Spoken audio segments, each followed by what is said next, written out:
I bet you don't know this. आज मैं मेरे काले बिल्ले के नींबू का पानी पीने वाली हूँ और वो कुछ ऐसा दिखता है। শুধু মুখটাই মাসুম দেখানোর চেষ্টা করে, বাকি তো ক্যারেক্টারটা ভবিষ্যতের বাচ্চাও দেখবে যে মা কিভাবে পয়সা রোজগার করেছে। आओ दिखाओ इन दो नींबुओं से 35 लाख कैसे कमाए। मुझे काफी अच्छा लगा। এই এই এই এভাবে কথা বলছিস কেন? সোজা হয়ে কথা বলতে পারিস না? সোজা হয়ে দাঁড়িয়ে কথা বলতে পারিস না?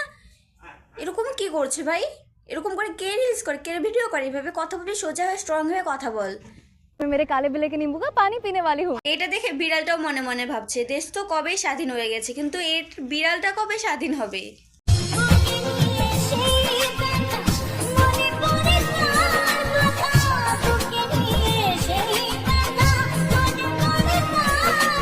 গানটার পুরো 12টা বাজিয়ে দিল।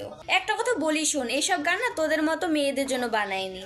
এখন বুঝতে পারলাম এদের কর্মের দোষ না, এদের হচ্ছে জন্মের দোষ।